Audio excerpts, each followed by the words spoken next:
Happy Thanksgiving week. So, Bill, do you have any, in the entirety of your coaching career, do you have any rivalry game moments that really stand out? You know, I was telling Todd today, I was at Purdue, I think it was like 1980. He can help me here. Anthony Thompson was the Coach Mallory, well, then they were on a roll, and we were like a 500 team. And they were playing for a huge bowl. And we weren't going to go to a bowl. And we were playing at IU, and they had Pete Stoyanovich, and he was the kicker.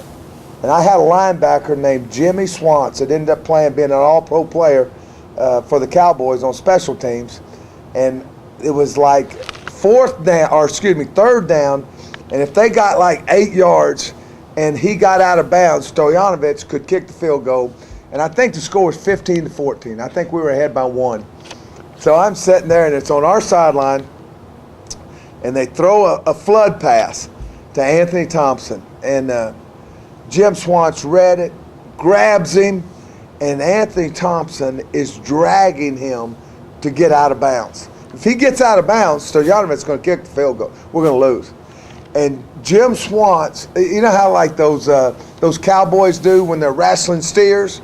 He took him and he grabbed him and he locked legs with him. I mean, when he locked legs with him, just bam, about this far from the sideline. The official gave the clock deal, and this is the funny part. Our D-line coach, who's now with the Denver Broncos, a guy named Bill Kolar, who's been in the league forever, great D-line coach, and I both jump up. I come back down, and the kids are rushing the field, and I tear my calf muscle. And I hit the ground, and I'm talking about in agony. And hey, everybody goes, and they're on the field, and back in the old IU stadium, they all out there. I can't walk. I'm talking about blood. It was filling with blood. It was a tear. And I'm laying over there, and I get to the bench, and one of their maintenance people, everybody's gone. Everybody, celebrate. And I'm laying there. I have no attention whatsoever. Everybody's in the locker room, and this guy goes, I said, I don't know how the hell I'm going to get over there. I can't walk. I could not walk. My calf was this big. And finally, our trainer, a guy named Denny Miller, you remember Denny? Denny comes out, sends somebody back over there. And all I remember, my son was young, and my late wife, I'd rode back with her. And she said, "You can never make it easy, can you?" but that's one of my rivalry that I remember that everybody celebrated, and I did it once. But been involved with some great games. You know, obviously the A&M Texas game during my career was always something. And you can. Believe it or not, one of the best rivalries was the old Metroplex rivalry was SMU TCU. You know, one year that they were undefeated and had just beaten Oklahoma, and we beat them pretty good. So it's a fun time of the year for both programs. What are the challenges? They're so good at what they've done. You know. Rich has run it, and they're so good at executing. I'm not going to say they're simple, but they have a very good understanding. Their coaches know how to attack you, and you've got to do some things to obviously with Khalil to try to contain, but also all of them they've got talent abound. So you got to do. They're very good offense. When's the first time you heard the name Khalil Tate? After the Colorado game. It was just, I still remember, I think somebody told me he averaged 40-something yards a carry. I thought, what the hell? But he's talented. What makes him unique? Huh? What makes him unique? Number one, he's very athletic, but also schematically. Don't kid yourself. What they do stresses you. It stresses you. It's when I grew up, the guy that invented the wishbone was my college coach, a guy named Emory Ballard. And it puts certain positions in conflict between run and pass. And this is a version of it. There's no doubt. It's triple option. Is it hard? Is it hard because you don't play a lot of teams that are like? There's uniqueness. There's uniqueness, but it's also hard because they're talented. They're talented. But we're excited. I mean, I'm gonna tell you, we had a good practice. I was excited today. The kids were, and the thing I told them is when you play in a rivalry game, and I've said it all year. I've told you this: knowledge is power. Learn what you're trying to do, then you can execute it and play fast. Did you watch last year's game? No, not watching it. No, I'm not watching it. Last year, I've told you from the get-go. Last year's last year. It's just, I laugh how things have changed. I had a buddy of mine that coaches at a prominent school came to visit me this spring when we had nobody in the secondary, nobody. And one day we go out to practice and I'm telling him I'm gonna get some kids. We're gonna do this, do that, and he's looking at me. He goes, "It's gonna be a long year for you." And he texted me after we got bowl eligible. He said, "You got my vote." I said, "Wait a minute. I told you those kids came through." So it never, Speaking of one of those kids, I mean, you said that you came over here, everybody said Chad Adams can't play, Chad Adams can't play.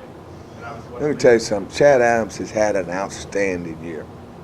You look, and we've overcome injury. I mean, we missed Joey. I mean, my plan all along was to play 3 corners and 3 safeties. We weren't able to do that. I was very tickled last week. I thought that Damani showed up. He showed up. He played with confidence. And let me say, somebody asked me, how were you going to get motivated for Oregon State? Simple. I think I told you. Watch the Stanford and the Colorado game. Watch them and watch the USC game. Coach, they're up and down the field on USC. With the same thing. But I was proud of them, and I think that it put us in a much better frame of mind when you mentioned last year, just to come out and compete against a very good Arizona team. So in contrast, Deshaun Small with another senior, but he had a body of work coming into the season. How would you? Shoot, he's been an all-conference player. I mean, ask the people that played against him. He made a play Saturday that they had 3 guys trying to block him, and their running back, big 34, was a good back. He had been physical, and Tayshaun beat 3 blocks and made the tackle in the backfield. And he's been a joy of a young man. He's been positive. You never know how this thing's going to turn out, but these kids have been a joy to coach. And we're not perfect. As I told you, it's a journey. It's a continuing. But they have bought in. They have given. We weren't always great, but I will tell you this: they were fighters, no complainers, and you've watched me. I'm not easy to please, and they have just been a lot of fun. What type of example has Deshaun set as a senior and guy with all that experience? Let's say that again. What kind of example has Deshaun? Every day, showed up every day. Every day. He's had a little bit of a knee issue. He came to me. I said, "You want to rest? You want to try to take Tuesday off? You want to?" Nope. He's just he's not a big talker. Tayshaun does not want to be. He doesn't want to be out and be a spokesman. He is just absolutely. I'll tell you something. After, I think it was the UCLA game, I asked him. Y'all were there. I asked him. I said, "Would you?" Wasn't it UCLA? I said, "Would you go out and be our spokesman?" And he didn't bat an eye. He said, "Yes, sir, I will." And I felt very comfortable with that. You mentioned how U of A's offense can stress different positions of the defense. Is it fair to say spots like Devilback and Spur are 2 of the most important positions? Yeah, and listen, and the whole secondary. Listen, if you're kidding yourself if you think that Khalil cannot throw. I mean, you're kidding yourself. I mean, he can throw. And so they're truly a multiple assignment oriented. You really have to be sharp. When I say this, I mean it. Knowledge is power. Playing them. Coach, now that you got some time, what's it like to coach with Todd Graham now that you've got some time under? Tom's been great. It's. I think I've told you this. Todd told me, he goes, I'm gonna be the best consultant you've ever had, and he has been unbelievable. Doesn't get in my way. If I tell him I don't like something, and he goes, okay, but he helps me. I mean, he gives me facts. He goes in his room and he comes in and he gives me a deal, and he goes, what about this? And some of it I know, some of it I don't know. I mean, he is detailed, and he has been a tremendous partner with what we've done. And then he lets me coach. He lets our coaches coach, which I have great appreciation for.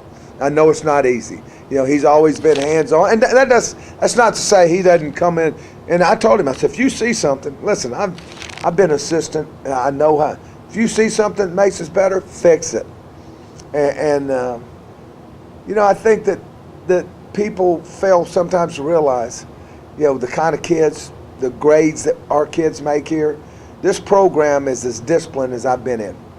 And I keep saying that about the players. They're kids. They're not kids. They're young men. They are class people. And it's because we have certain rules. We set a tone of expectations here that it's not a right. It's a privilege, and we're going to treat it as such, and that comes from Todd. And I think that you can see that. We don't have kids out getting in trouble. Not that they couldn't, but I think that's, character, smart, discipline, tough is what we're built by, and that comes from Todd. It's been fun working with him. Talk about defensive MVP, I'm sure A.J. Locke would be in the conversation. Excuse me? You can talk about defensive MVP, A.J. Locke would probably be in the conversation. What you see from A.J.? I don't know. I mean, I wouldn't even go there. I don't know. I don't want to speculate. Oh, no, I talk about, but let's just play this season. What about A.J.? Oh, shit, I don't know. What do you think? I think it's been a surprise to begin with. And Yeah. It's been a very vital cog in that one game that he didn't play. Yeah. I think we missed him. He's been a great story. He's a guy that, and I'm going to tell you something, he'll be a big part of our game Saturday. This is his type game. Legacy, rivalry games, right? Yeah. Is that an outsized portion of an evaluation of a program as successful or not? Do you think that rivalry games should be more? Well, there's a reason they call them rivalry games. When you're in the state, like the kids have told them, you can. I can remember this. I played one time at Texas, and if they win, they're going to go to the Sugar Bowl, play for the national championship. And we drove over on Thanksgiving morning and ruined their year. We beat them 13-6 and had no business beating them. I think it was maybe 1980, 1979. I'm giving away my age, but we beat them 13-6, and if we would have played 10 times, they would have beaten us 9. So yeah, I think, but also is this about a rivalry game. I like it because it's around most of them are around the holidays, and there's a festive attitude. Like today, our kids were, it was, I don't want to say loose, but it was everybody played music the whole practice. It was really a good practice. It was a good environment. My apologies if you mentioned it already, but Mario said at the beginning of fall camp, he pulled him aside and said that backs like him are going to make your defense better. Can you comment on this character and just his leadership throughout the team? Let me tell you something. He's been the best example what we needed. Unselfish. When you play a position that he and Kalen have to share, he has epitomized what a team player is. Because hey, when his number's called, he is balled out. When his number's not called, he's been on that sideline. He's pumping my guys. He's pumping his guys. I just think the maturity that he's shown, and he even told me, he said it hadn't always been this way. Let's don't kid ourselves. I've got 2 kids, and they're not kids anymore, but they're still me. Well, you got Maddie this, you got Sam that. He has been very mature, and I think it showed by his production. Last week on the sideline, he wanted the ball. You know, every time he touched it, I don't know if you remember, but early in the game he ran a zone cutback, and he came all. It was a stretch, and he came all the way backside. And I'm telling you, that corner after he hit him, he no-mossed it the rest of the game. I mean, he wanted no more part of number 4. But I just think he's matured, and he's been a pleasure. Coach Bennett, you've been full of quotable moments throughout the season. When you come to the podium, one time you are quoted saying that DJ Calhoun was a godsend. Can you talk about his season, what he's meant to the program? You know, just he you know, when you've seen those dog races, right? And the lead dogs, what do they call them? I don't know but he's been my lead dog. Because when you're the middle linebacker, I mean, you got to get the calls, you got to set the front. I mean, we're an automatic front and coverage team. I mean, he's got to be the guy that he and I communicate, and he and I have to be on the same page. We both have to have a sense of urgency. And he has just been a godsend in the sense that he bought into it. It's important to him. And let me tell you something. When DJ tells you, right, you better get your ass right. I mean, he's got a sense of urgency to him that in football that is important. And the guys really respond to him. Iditarod. That's what it is. He's my lead Iditarod dog.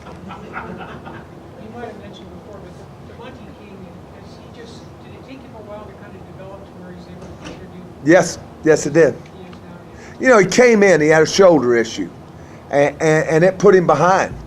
And he is now, I said last week, Jeff, he played lights out, played outstanding. You know, I don't know if you remember the one play he zoned up and cut the receiver off. Everybody thought it might have been interference. I mean, it was an unbelievable cutoff.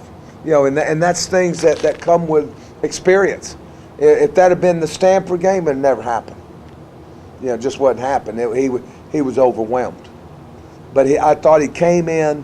We got word that Daz would not play. We thought he might play right up to the game, and he came in and really did a nice job. Do you expect that Daz and George back this weekend? Do you know yet? Yeah, I think Daz will be ready to go. You know, but we'll see how they practice. Thanks. Okay, thank you guys.